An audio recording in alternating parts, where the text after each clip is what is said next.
Donc, vous allez saluer nomination à place Azali, mais tu sengi amicha na musala à travailler en tant que ministre de la Défense. Et ça, tu na musala, vous allez travailler avec des agendas cachés. La date du 6 avril, vous allez déclarer chômé payé sur toute l'étendue de la République démocratique du Congo. Vous allez ligne d'actualité, vous allez un sentiment de joie pour les deux, vous allez comprendre que non, Mutumundu, soit le politique congolais, bah comme il comprendre, Mounene ya papa Simon Kimbangu. Alors, tout ce que bango basala musala na bango ndenge zaleli ya ko protéger population. Bino bozali ko battre lande peuple, mais ce que les lots zali ko boto la bilo kwa peuple, vous allez ko boto la bilo kwa population. Les alliés qui côté, yango des alliés qui interpeller conscience, ya ba konzina bango à tous les niveaux, baye banandingi ni ya kopesa bango matière, les alliés fiable pour baye banandingi ni ya kusala musala na bango. Parce que quand il y a population ceux qui le au moins na ba marche na zela pour na ko telemela ba phénomène wana. Les alliés nango qui côté. Donc tous alliés ko yebisa bango à travers le média bazonga sima basala musala na bango ndenge zaleli. Aujourd'hui, l'église kimbanguiste a allé commettre au portée du monde ce qu'on appelle l'écriture. L'écriture négro-africaine, l'écriture mandombe. Ce qu'on tali, la plupart des pays ont développé, beaucoup développera na comme société. Beaucoup il faut développer na le langue, beaucoup il faut développer na le religion. Na écriture. Les leçons que le na langue, il faut te valoriser quelle langue, les Kikongo. Parce que notre Congo est parmi les temps on va na bango mabe Congo est bandé ko komakanaka mais bango va le but Congo est comme menacé détournons l'histoire plutôt il y a histoire de l'homme noir. Tant on te a discours il y a Léopold Ier tant on lui bisaka ba mindé les missionnaires quand vous allez vers les noirs n'allez pas pour leur enseigner. Hein? Il faut leur croire à ce que nous on dit.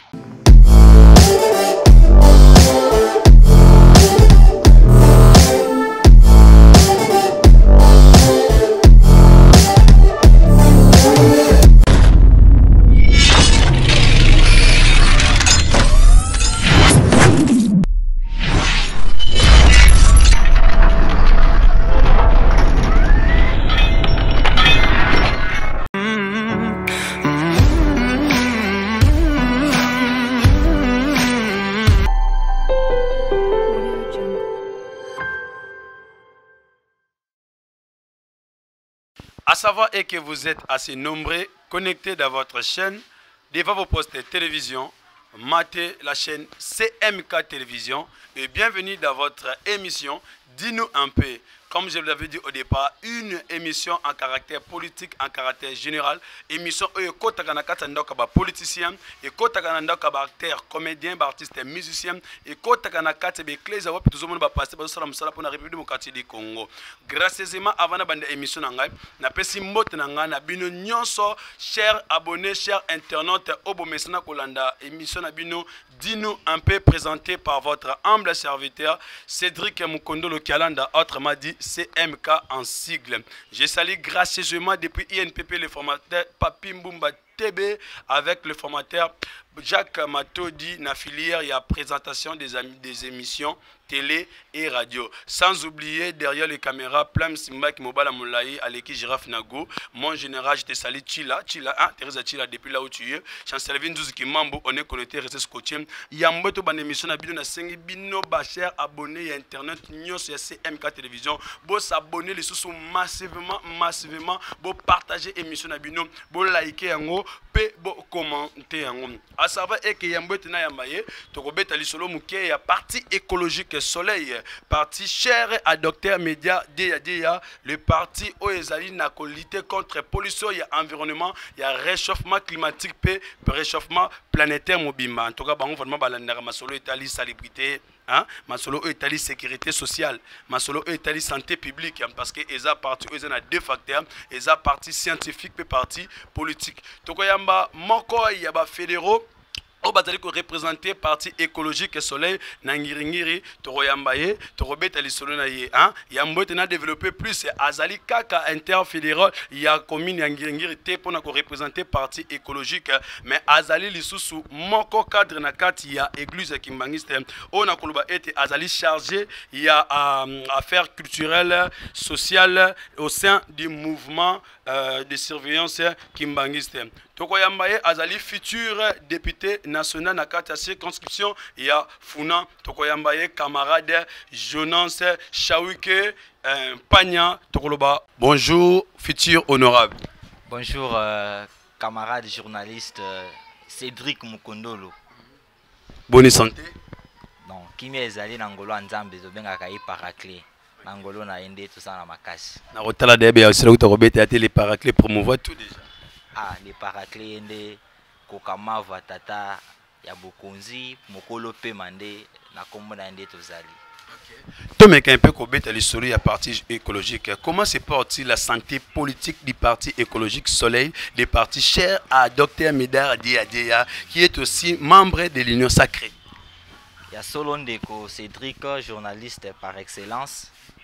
Le parti écologique Soleil que dirige le docteur Médard Dia ezali ko se porter bien sur tous les plans et surtout que tous en kati année électorale tous ko signer charte ya union sacrée ou tous ali ba membre na kati à travers notre autorité morale que je salue en passant.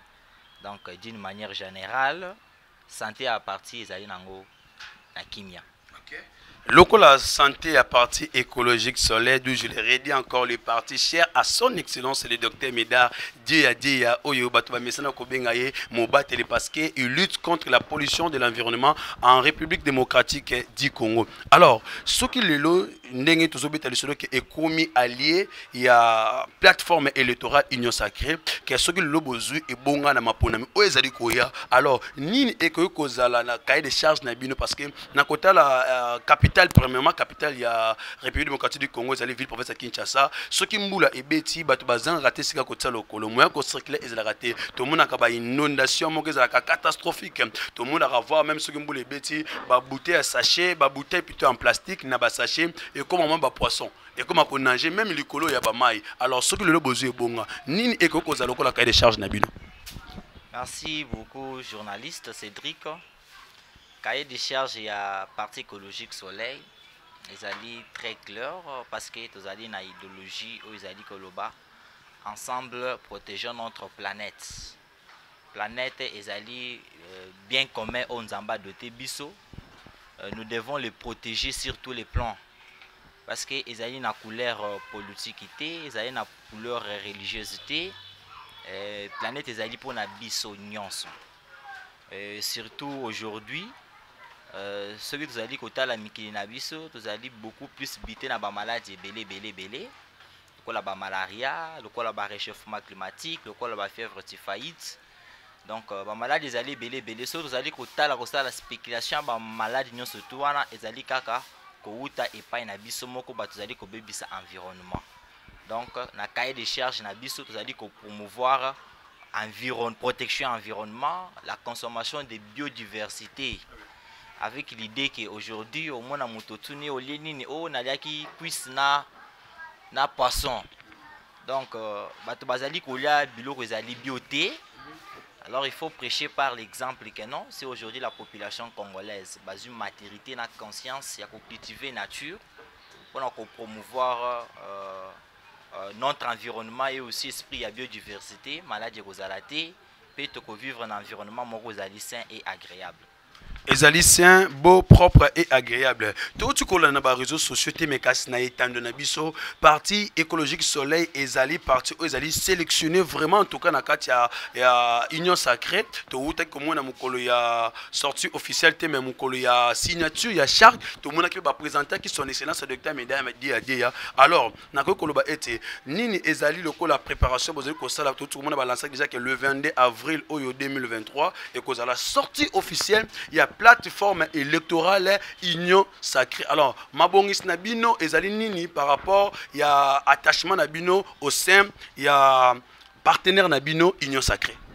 Moni nabenga kaye mobali ya mayele babenga kaye na parti écologique soleil chinkunkusanga bilembi donc oyo ezali koloba ete tata mosangisi. Alors, vision na biso ezali très clair et surtout que ezali kozela entente ya sortie officielle ya Union Sacrée. Oui, kosalema mokolo wa samedi 22 avril na stade de Martyr. Yango ezali kosala pe na nzela wana appel na ba base na biso, ba électeur na biso, ba za sema na biso pour nous accompagner biso.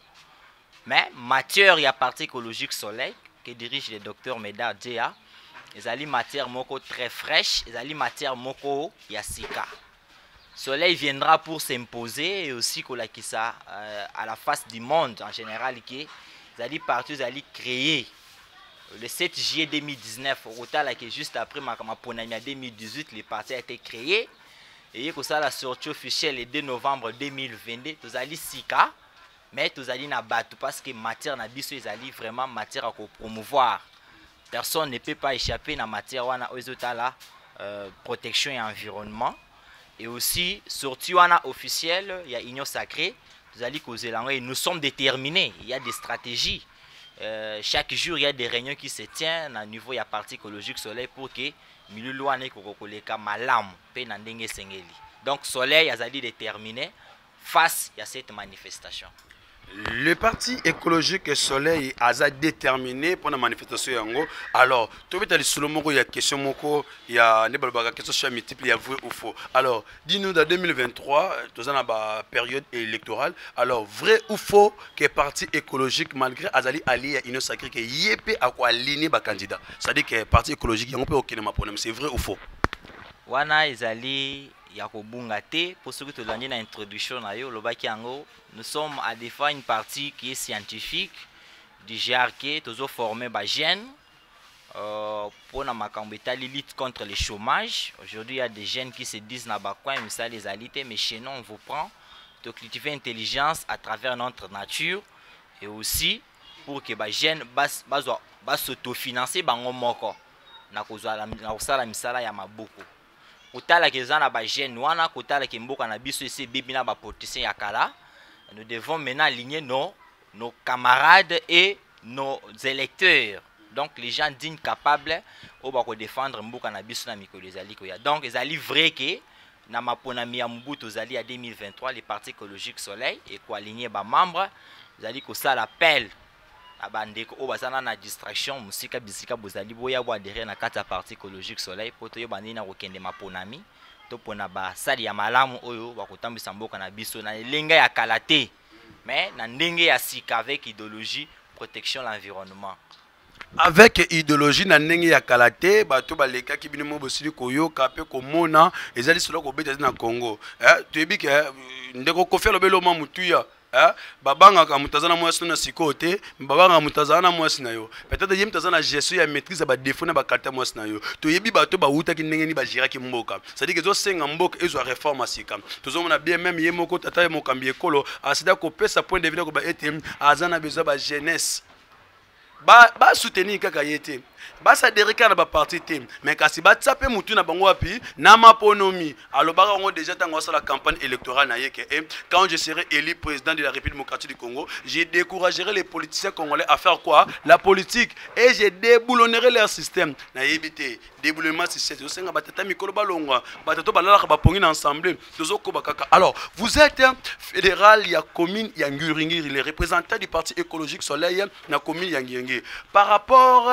ya ba faille oyo yebezaka na ngiringi soki lelo baponi yo bapesi yo kiti ya bokonzi okamba mboka ya République démocratique du Congo alors cahier de charge na yo état ya fédéral plutôt ya ngiringi kokozala nini par rapport ba problème oyo ngiringi eza koexposer nango en tout cas bayebi ke yo kozala député kuna alors mais quand un peu kotalisa batangiringi soki lelo bapesi yo chance ya kokota na kati ya Assemblée nationale okolobela bango sur quel point makambo ezali ebeli ya kosala soki tolobeli baélecteur na biso ke tokosala oyo tokotonga oyo eza lokuta mais tokosala baproposition ya baloi oyo ezali kaka kokende na ndenge ya protection ya environnement eza lokola bana ngiringiri bayebi ke eza bisika mosusu mai ya komela ezalaka te bisika mosusu courant ezalaka te soki mbula ebeti bato mosusu bamai ekotelaka bango na ndako or soki otali babiloko nyonso tu wana soki tosali baloi ya protection ya environnement na biso okomona ke non makambo ekokende liboso soki otali ngiringiri actuellement c'est vrai avec la volonté du président de la République Félix Antoine Tshisekedi que je salue en passant misali ezali kokoba na ndenge ya kobongisa banzela balabala lokola Elengesa balabala lokola Birmanie badirection lokola Wasayo asosa esilaki déjà parce que soki ozali kokende asosa ti okoma kota babumbu balabala ezali vert na badirection ya makanza yango tozali soki ngiringiri apesi biso bava ebele tokopromouvoir kaka baloi dépourvu ki ezali kaka wana te bahôpital ya malamu etongaka na ngiringiri mpona kozwa basoin approprié ya bandeko na biso o tozali bana tata moko na mama moko tozali bana tata moko na bana mama moko tomeka un peu ko toucher point ya insécurité na mboka na biso Congo nazali komona awa ba congolais bazali ko se plaindre matin midi soir c'est problème ya sécurité pendant le cas na keno na est du pays te o eza problème exposé nationalement et internationalement nous bayebi yango tomeka un peu ko toucher point na capitale na biso ya République démocratique du Congo zali ville province ya Kinshasa phénomène Ujana ba Ujana ba komi ko tracasser population congolaise ba komi ko boto la voix même ba tubiloko ba bango nde ba remplacer ba kolona c'est-à-dire que bango ba komi ko sa loi selon bango to sili ko lana ba réseaux sociaux a ba vidéo circuler même na centre ville même na commune ya Kimbate ke ba Ujana bazui mokano hein ya ko banda ko sila na ba civil c'est-à-dire que esika l'état au salate yenda komi ko sa loi alors que ya zali sécurité publique azana pona ko battre la population na biloko na bango étant que moi na mboka étant que futur honorable alors lilobane ko kozala nini na ba propos oyo ba Ujana ba komi ko tenir bana mboka oyo loise la raté bango ne ba komi ko la loi mais chose grave et étonnant donc malgré ça les sous-soutés le général Silvano Kasongo alors tout cela kolanda a une interview ba poser question ce qui ayebi réellement département ba Ujana ya sili koloba ayebi yangote alors pona yo étant que futur député lui lobana ko kozala nini pona phénomène Ujana na pona ba département ba policier Ujana ngai en tant que futur candidat député aussi député ah oui loko moko na koloba policier faye bon musala na ye policier azali wana mpona kotracasser peuple te azali wana mpona koprotéger peuple lelo soki tozali komona makambo ba Ujana bazali kosala ezali makambo ya kotelemela bango yango tozali kosala appel bayebake bango bazali ebele koleka population te bapousse biso te po tokende na révolte alors tozosenga bango basala mosala na bango ndenge ezaleli ya koprotéger population bino bozali kobatela nde peuple mais soki lelo ozali kobotola biloko ya peuple ozali kobotola biloko ya population ezali kitoko te yango tozali kointerpeller conscience ya bakonzi na bango à tous les niveaux bayeba na ndenge nini ya kopesa bango matière oyo ezali fiable mpo bayeba na ndenge nini ya kosala mosala na bango parce que kanda ya population soki eleki lelo lobilobi omona bamarche na nzela mpona kotelemela baphénomène wana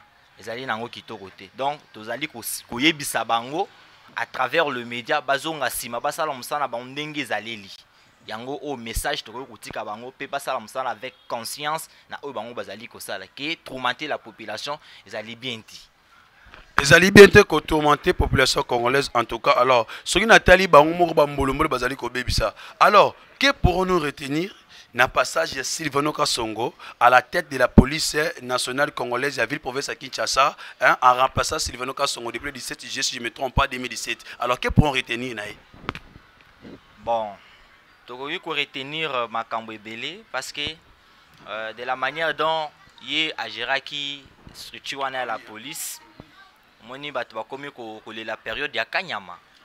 Parce que Kanyama quand azalaki na ebunga wana il avait dit par le phénomène kuluna oyo tozali comment les allaient répéter ezongi lisusu makasi. Alors ezali musala ezalaki pena ndenge il fallait ça les mater. Tozali kosenga na baye bakoya sima po ba remplacer ba travailler avec idéologie wana oyo kosala que la police na biso ezala dynamique pour na kosala musala ndenge ezaleli. La police nationale congolaise est la dynamique et après ça la musala le lenge elongbani. Alors, et ça là qui on nini koyoka été nommé na tête ya charge ya défense ya République démocratique du Congo son excellence Jean-Pierre Bemba Gombo comme VPM en charge ya défense nationale. Choix ya tata mokonzi ya ekolo tata Félix Antoine Tshisekedi Tshilombo ezali choix moko ezali surprenant. Mais ezali kopesa sengo kotala que Jean-Pierre Bemba na position ezali nango actuel aujourd'hui akoki ko changer makambo na ndenge tozali ko attendre yango. Donc tozali ko saluer nomination na place azali mais to sengi amicha na musala à travailler en tant que ministre de la défense. Ezate ko ya na musala ozali ko travailler avec des agendas cachés wane kozala nango malamu te mais ko travailler en tant que ministre de la défense parce que les choix tant tata mokonzi ekolo apporter choix na ministère local wana donc azana na confiance d'aller ko inspiré par Nabino. Donc to saluer nomination nae ba pesa nde tata mokonzi ekolo maboko de pourvu que ba travailler na transparence pour na qualité na guerre ezali ko samba na est bande wana biso bazali ko kufa na est ezali participer mawa mais là à travers ministre de la défense ba konzi ya FARDC ceux qui basangani ba vendre autour d'une table ba négocier makambo fallait basala pona ko affronter munguna akende musika to gérer ba territoire na biso malamu et sengé na biso ko affronter muninga pour que to gérer ba territoire na biso mais sengé na biso moko intérieurement to vanda to solola to yiba parce que biso nyonso toyebi que la République démocratique du Congo est infiltrée jusqu'à la moelle épinière. Alors to soki kaka na makambo ya nomination ya Bembate. Tout ça, les soudans nomination qui est grandiose. Kaka na même si je on est VPM. Ba zongi si les sous mout auto yebi to banda ko yoka. Il paraît-il dans le monde condition il paraît-il ou paraîtrait qu'à détourner bambongo programme à 100 jours. Ba zongi à la tête de l'économie nationale. Vital Kamerhe. Alors, la nomination de Toyozali Koyoka, état que futur candidat, état que moi Mboka, il y a des pères et des mères. Et au salon on Koyoka que non, yep, parce que j'ai pas en tout cas, ba soupçon na pointage à Moussa Bentoke Zalité. Mais na Koyoka na part il y a Vital Kamerhe, en tout cas bazali vraiment qu'on s'est glondé, na ko pointer Moussa Piyo na part na yo opinion ne ko zalani. Opinion, ils allaient très clair. Tu as vu que la population, ils allaient que c'est lamenté par rapport à procès 100 jours. Tokolo Baboui. Ce que l'on dit discuter à Tata Mokonzi à Ekolo, à Lobaka, Kamerhe, Azali, l'homme sérieux. C'est vrai, Azana m'a benaye, mais tu peux ça échéance. À travers le ministère de l'économie et le reste, on fera l'évaluation. Toko Bandako jusqu'à la juge maté. Tant que babandi musala bazu ba nomination na basalite basala tant ba kosala mabe biso tozali wana toko juger bango et pe toko lo bango tout que basali malamuti ne eza lokola obali mwasi me bande obetelo le passé ya mwasi osala nini okolanda le passé non il faut voir ce que tu vis au présent peut-être na o le kaka na passé ezalaki mabe pays accueilli prison azongi boye et côté yaye lobby a changé à travailler à se rendre lui-même. Moi, Namboka Vital Kamerhe, Tokoyoko se rappelait quand Kanamabe n'a été, mais Bola Moupé Zali. On se rappelle quand il était président de l'Assemblée nationale, à travailler comme Malam. Alors, tous à la tête pour nous Kangaka Bisika Yamabe, mais Topé Sabangonde, chance. Va travailler, mandat est déjà vers la fin, parce que déjà le 20 décembre 2023, élection. Nous avons bandeni to na irne pour nous sanctionner Basali Yamabe, Bakende Pai. Basala malamu bazali pa ipona opesa tata mokonzi ekolo mabuko pour atambisa mboka na biso na volonté azanango na volonté oyo tata mokambo ekolo son excellence Félix Antoine Tshisekedi Tshilombo autrement dit béton armé Fati béton. Alors est-ce que ozali komona vraiment quelque chose de meilleur et que ça na moi quelques mois na 9 mois au tout 8 mois plutôt et demi au tout nango na selon ba nomination au mokonzi Kolo Asali. Est-ce que vous vraiment qu'il y aura une réforme Rosala moi développement makamoko boye moi émergence moi épanouissement sur le plan social parce que dollar tala makamba dollar zali ko betre mito ba congolais tout dollar le 17 et combien ba 18 et Mati 19, mais c'était maman 20. Et le a 20, 21, 21, tout le monde change 23. Alors, est-ce que vous qu'il y aura une réforme qui sera faite? Moutoune Zali Malamou, Ngaï Naza na assurance qu'avec le président de la République, tout est bon. Azali Tata Moko Yamaele, Azali quoi agir vite, mais Azali quoi agir par sagesse. Dollar, Azali Komata, Azali Koyeba, Azali par rapport à bateau basali économie, Baebi. Exemple, paramètres belé et salaire qui dollar les lots et mata. Mais il y aura un certain point où le dollar est cochité et les francs congolais est reçoit valeur. Ce qui est monique à la langue, ok, dollar est alika comme mata. Tu peux interdire en autre que vivre en franc congolais na biso c'est normal. Parce que nous avons intervenir dans les réseaux sociaux, parce que été les tricage, communauté internationale, comme on a RDC, nous avons émergence, comme la croissance économique, comme la réserve, taux d'échange élevé, on a croissance militaire, on a montant puissance à faire des SEM, on a monté ma passe, on a comme Kolukaba, Kemi sa peuple congolais. Il n'y a pas tant que peuple congolais, tant que congolais des pères et des mères. Alors, mon opinion, on est. Moni.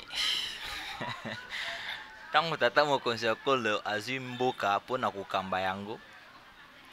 Il est venu avec un slogan où ils ont dit makambo ebele na nzela. État de droit. État de droit ils ont dit bato ebele penda na nzela. Yango bato bamoni ke mutoyo c'est tout tiki kaka bongo a ko développer comme ma soit RDC musika. Alors à la cabiso de comme ça Congo Allemagne. Ah oui, Koko Manango, Banguna Obabanda au Salaba détournement dans les gouvernements et des générations passées, Banda au Télémila Bangote, Babanda au Kanga Bangote. On n'a jamais vu un ministre en fonction, Basambisi par un juge. Très bien. On n'a jamais vu un directeur de cabinet à l'équipe Boye Basambisi.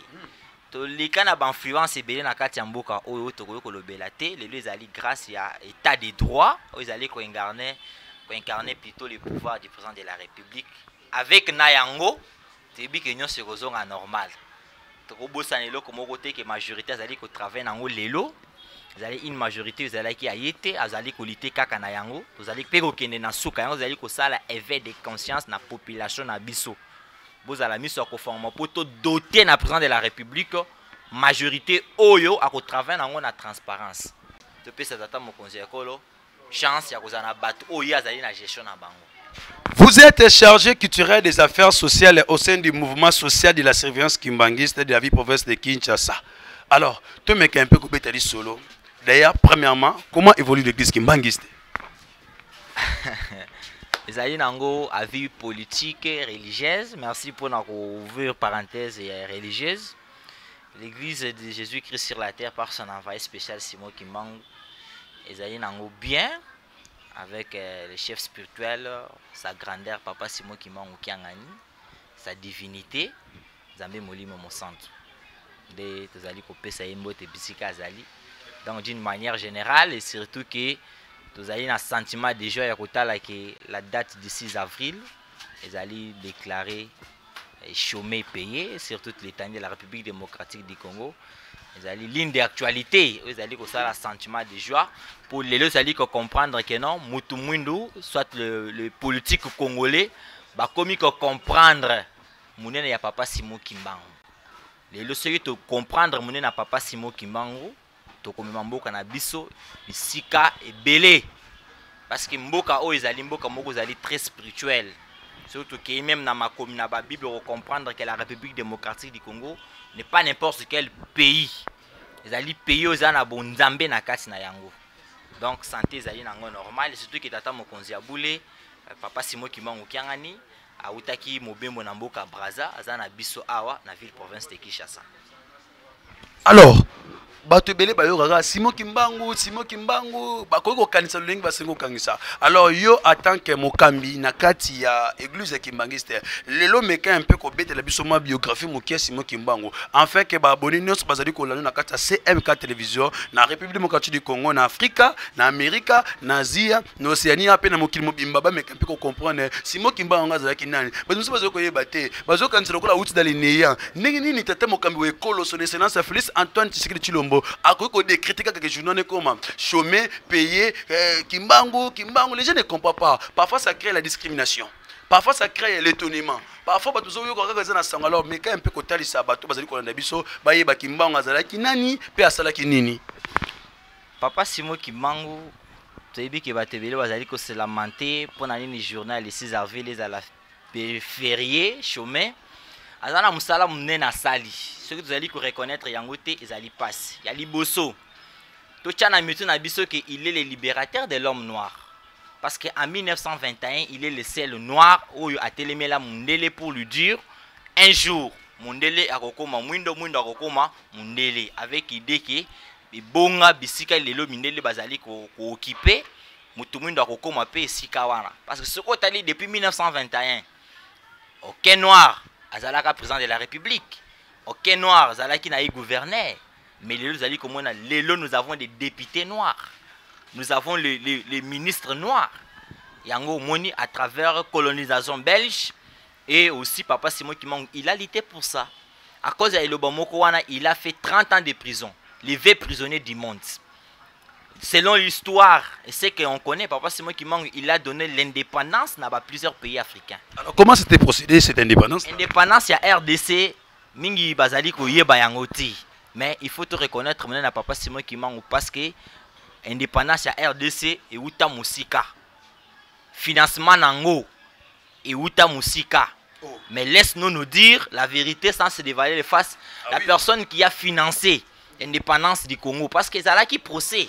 Aujourd'hui na Congo lelo soit na moi lelo soko lingo zo avocat qui ne défendre yo il faut foutaye bongo ba futaka monsieur croqueur zala ki avocat bondela indépendance ya RDC et uta na poche nani utaka na poche papa Jangenda oh tika boyeko muto apesa ngo papa ki soloke le tango borokende bosala boy taka papa Jangenda ko timoto yo wana le premier chef spirituel de l'église kimangiste. Wow.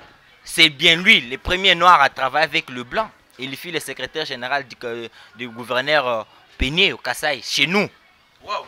Alors, église kimangiste, église ezali ko jouer makambo belé. Il faut qu'on reconnaître maintenant Papa Simon Kimbangu. Lelo, so zali na posa kimboka na biso ebonga, Congo comme stable sur tous les plans. Nous devons les dire sans se dévaler les faces. Il faut te mener à Papa Simon Kimbangu. Très bien. Parce que Papa Simon Kimbangu azali l'homme pas comme d'autres hommes. Hein, tokopé ça par exemple parce que makambo ezali beso to banto ko bomone na Papa Simon Kimbangu toko beta bambula toko beta parce qu'il a fait beaucoup dans ce monde Papa Simon Kimbangu. Ici à Kinshasa pembeni a mutu bakangi na tonon bakangi basoude babaki na fleuve mais bamoni mutu azo katisa azo kende kuna. Donc azali na makambo ebela sali. Papa Simon Kimbangu akufi na 1951 le 12 octobre.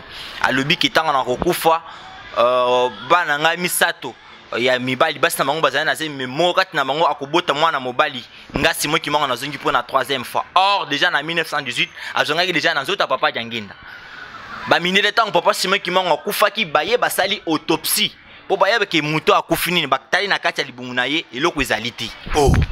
Papa Simon Kimbangu akufi na 1951 baye kosala exhumation ya corps le 25 mars 1960 à Lubumbashi mais bakuti nzoto ezali intact. Lisu moko zali ya kokanga mtusu zali ya kotala. Ce qui signifie que zali kotala makambo zali kotala na koleka na mokili pe ya kokanga ezali kotala makambo zali na se ya mokili o ezali mokili ote. Donc Papa Simon Kimbangu n'est pas n'importe quel homme autre koki ko bomba sima te. Ba o bazali na teme bako tuna pona nini ba ka bama komaka 44% des États d'Amérique. Famille na ye ba ko senga bokonzi na nkamba. Donc mwana Congo, l'homme noir en général, il faut Papa Simon Kimbangu. C'est pourquoi moi tata mon conseil ya école à lobby le 6 avril il faut école ma férié et chômé. Pona nini pona mutu mwindo ayeba oye azali. Donc c'est une date oyo mutu mwindo ko vanda na ndako ozotala boye ozo comprendre mystère na biso ndenge ezaleli. Donc c'est ça au moins ce qu'il faut comprendre. Makambo église kimangisi zali minene il fallait toyeba histoire na biso ndenge ezaleli. Ce que vous allez koyeba monene papa Simon qui manque vous allez kozonga sima yango vous allez kopesa biso pasi. Papa nyangenda lobaka awa. Tokewa ken la conférence dans la souverain. Alors biso ke ba ke conférence wana et ke ba lobi monene tata na ngaité ba valoriser été conférence 0. Ce que tali mboka na biso depuis 1960 ti lelo. Mboka zali ka rotepa makambo zali bien te. Eza quelque chose spirituel tozali ko bossa na wana. Fallait toyeba monene na ye to tombo la valeur. Simple to sengi mbongo te. To sengi ba tongi biso ba immeuble te mais ba reconnaître papa Simon qui manque qu'il est notre sauveur. Il est notre libérateur qui me rekota na Congo. Le qui me poye kende mokili mobimba il fait banana Congo, RDC, Congo Angola, Congo Brazza. Il réforme le royaume Congo. Ma Congo, ba Congo Msatouana, tout bien les trois Congo ya ils allaient représenter Afrique. Pour ce que ma Congo Msatouana na ibanzaleka Congo moko mais à travers maele ya mabe ya mundele asali partage Afrique. Yango moni ba kaboli biso. Mais ce que tali maele nzambe tango asalaki mokili asalaki bikolo na bikolo mais azui libota moko boya Afrique a créé yango pe continent Afrique tango akaboli mokili na ba continent ebele mais azui peuple noir ati bango na kati Afrique mais eza eloko moko na relever na plateau tango totangi classe bango ba bendele ba biso ko bino ni ba lobi na biso pourquoi dit-on l'Afrique est le berceau de l'humanité parce que le premier homme a été créé le premier os a été découvert où en Afrique. C'est pourquoi on dit l'Afrique est le berceau de l'humanité. Si aujourd'hui, Bango Bamidele Balobi n'a dit que l'Afrique est le berceau de l'humanité, le premier os a été découvert en Afrique. Le premier homme a été créé par où? C'est en Afrique. Bango Balobi n'a dit l'Afrique a la forme d'un orvové, dont la RDC est la gâchette. Ce qu'on prend la RDC fait comme la gâchette. Le monde qui se coche massa c'est pour bêta. Il faut gâchette et ça et sélectionner. Faut payer la gâchette pour que mundu kebeta moutoua koufa. C'est pourquoi aujourd'hui le développement de la RDC et que ou ta gauche et que ou ta droite et que ou ta na RDC en place nini ici à Kinshasa mais précisément dans Kamba qui est la nouvelle Jérusalem que tout le monde ignore aujourd'hui. Voilà un peu moi c'est l'autre gros bêta sur le kimangisme ya mingezali mais ya muke yango wana tu bakaka munene na papa Simon Kimangu to tombola ye to valoriser Ndé makamususu et kovanda bien. Ndé makamususu kovanda bien. À vous écouter parler même si moi j'étais séduit parce que nous quand on grandissait on apprenait l'histoire parce que j'avais aussi une grande mère qui fait Kimbangi jusqu'au présent. Père son âme bouquin tonzo la maison. Alors et ça le kondenge nini comme on a kila si bazo tangi cette histoire ya Diego Kao a découvert la moitié du fleuve Congo. Bazo tangi sabiso ba Harry Monston Stalin ba David Livingstone mais bazo histoire Kimbangu ba tia na kati ma comité pour que bana bana kotanga yango dès les bas âges. So tenu tozo ba histoire en vrac et sengi na biso ko dans une école conventionnelle kimbangiste. Alors ça la kondenge ni komuna ete bazali kozo histoire wana ko bomba yango na kati nkutu. Ezali kaka ignorance na pe ezali kitoko te ezali ko sala pasi parce que kotanga eloko ezali ya yote okenango wapi oko développer na yango te mais ce que otangi bukoko na yo otangi histoire na yo moko propre oko développer na yango.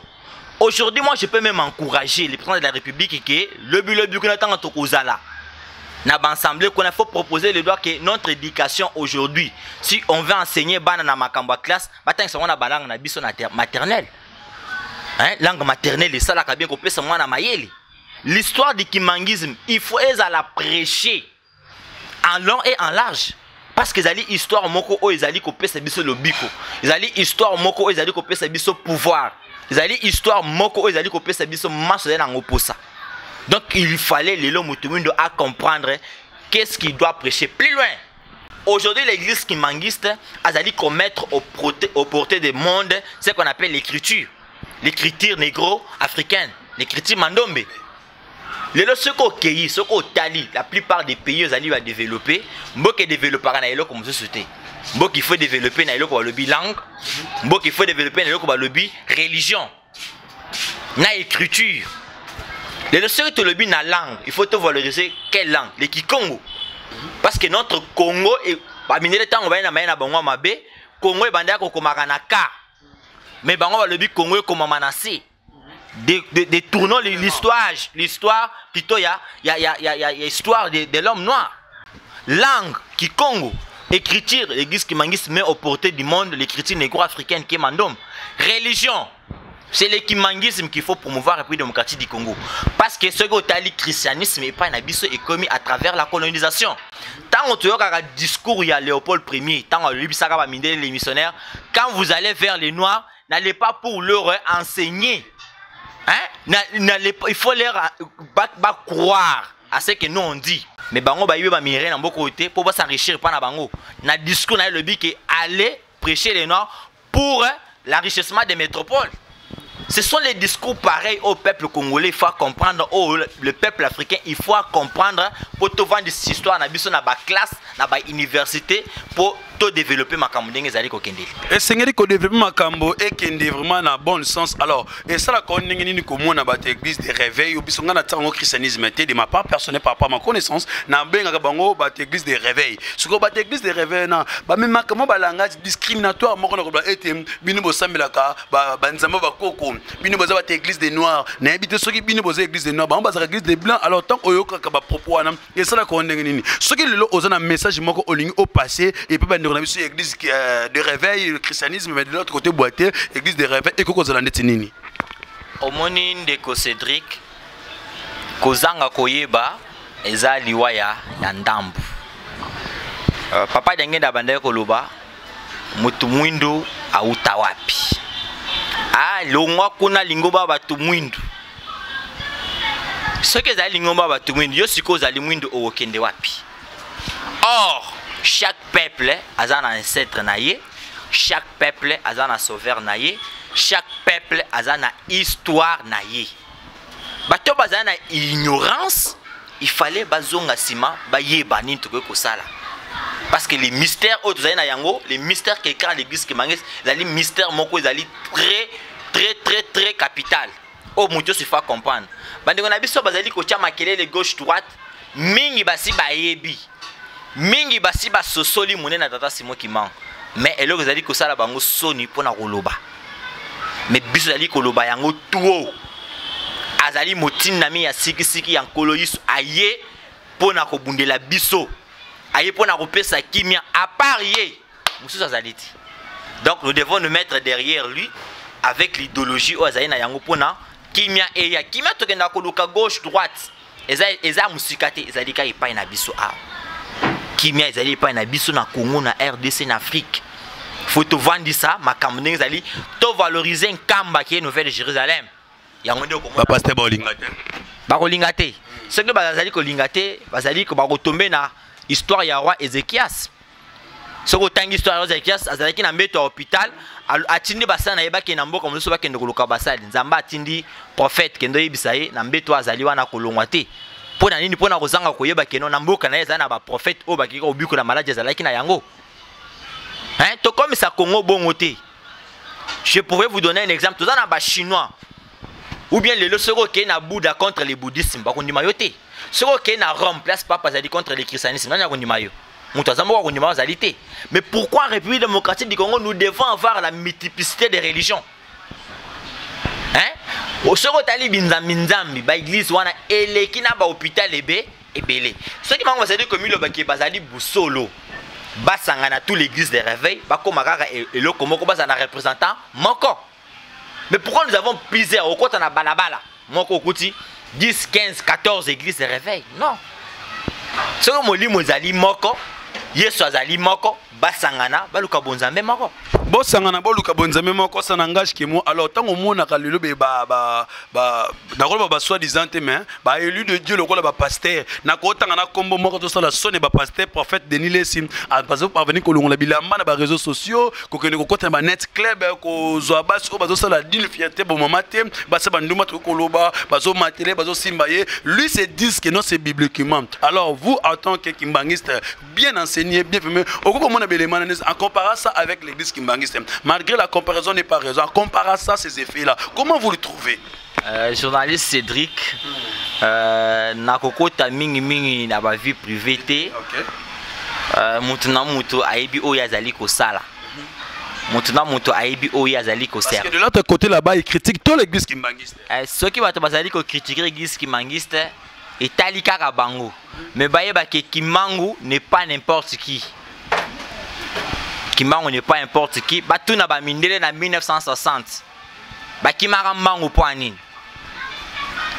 Mais nous on vous dit 3 Armageddon bango basala ki bamindele bakima mbangu. Alors to kota na ba vie privée na bangote mais eloko moko ngai na ko révéler o ngai na ko yebisa bato bazali kolanda biso yeba ke Bible loba soko fingi nzambe akolimbisa yo. Soko fingi mwana akolimbisa yo. Kasi soko fingi molimo mosantu bolimbisa mezalite. Molimo mosantu yo wana papa Simon Kimbangu. Soko zali ko finga yo zali ko chola ye yeba ke bolimbisa mi ekozala te. Voilà autre koloba. Voilà autre koloba. Soko fingi en tout cas bolimbi c'est kozalate. Vous qui dites que non coutume Kindoki partout où nous suivez en République démocratique du Congo, de la ville province de Kinshasa, hein, en Afrique, en Amérique, en Asie, en Océanie, partout. Cela tu dis coutume Kindoki. Mais pour nous nous rebat les bosses mange coutumier. Pourquoi vous réunissez tous les deux familles, les familles gauche et les familles X, pour ça l'image coutumier? Chanson soi-disant religieuse que non, coutume Kindoki, le même pratique que vous avez dénoncé dans vos chansons, c'est le même pratique que vous-même vous appliquez, même dans les médias, même dans vos chansons y compris. Alors, nous sommes pratiquement déjà à la fin de notre émission, nous allons déjà vers la chute. Alors, ce que nous pourrons retenir est que dans tout ce qui s'est dit ici, durant le développement et les exploitations des questions de notre émission, dis-nous un peu, hein, d'où on a invité le futur député, en même temps le cadre de l'église kimbangiste. Et c'est une cause de conscience. En tout cas, changez vos comportements. Votre mode opératoire et d'application sur le terrain n'est pas assez bonne. Population est là, pas si. Hein? Population est là, banini, na lobango nyonso, mboko to senga IDPS na PPRDT. Et au senga mokonzi abima be moko ata idéologie mise en place ko bato ni balanda. En tout cas, prenons conscience. Alors, un mot de la fin, plus dédicace. Nous sommes déjà à la fin de notre émission. Moi, je suis sensibiliser les électeurs na biso nyonso ya funa. Base à la semaine biso le 22 pour accompagner biso na stade de martyr. Où tozali ko la représentativité à parti écologique Soleil qui dirige le docteur Medar Dia pour na sa face au monde qui est parti écologique Soleil parti vert.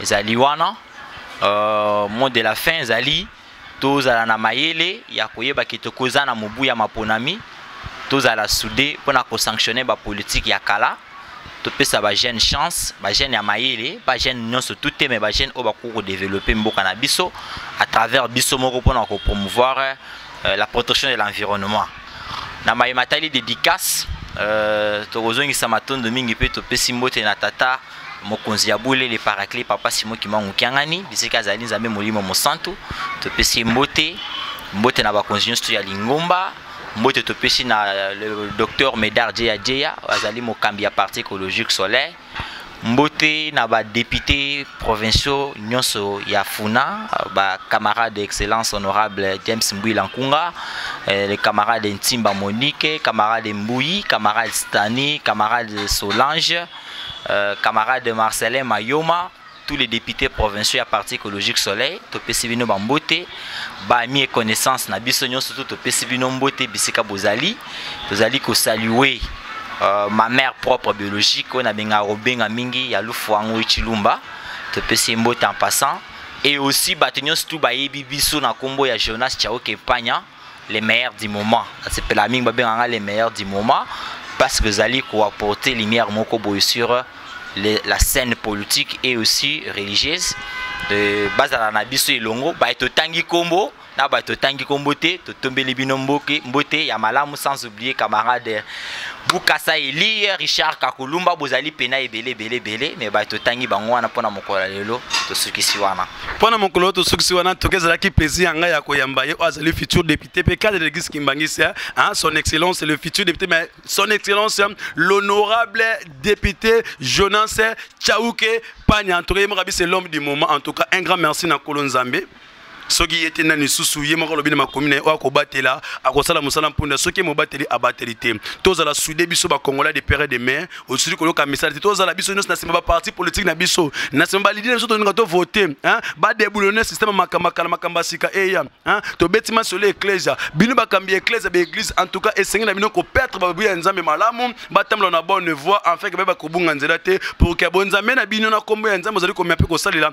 e finga mate na pesi mbote na nga na bino nyonso ba abonné ya CMK télévision na pesi mbote na nga na pasteur Didi Paulo Mbemba depuis Angola, l'homme des 3 fois fire, sans oublier toi, je peux jamais t'oublier, le général et tu là, en tout cas, tu es connecté. Derrière les caméras, Plam Simba qui m'obala moulaï, m'obala qui girafe na goût, hein, m'obala mundu taka le gingolone lengi, minga golobezate, on est ensemble, il n'y a pas de soucis. Na pesi mbote na bino nyos batu soutenir la émission na bino, dis-nous un peu, qui est présenté par votre humble serviteur Cédric Mukondolo Kialanda, autrement dit CMK en sigle. Abonnez-vous massivement pour être mieux connecté, pour être à la page, informé à la INE. D'ici là, portez-vous bien. Ciao!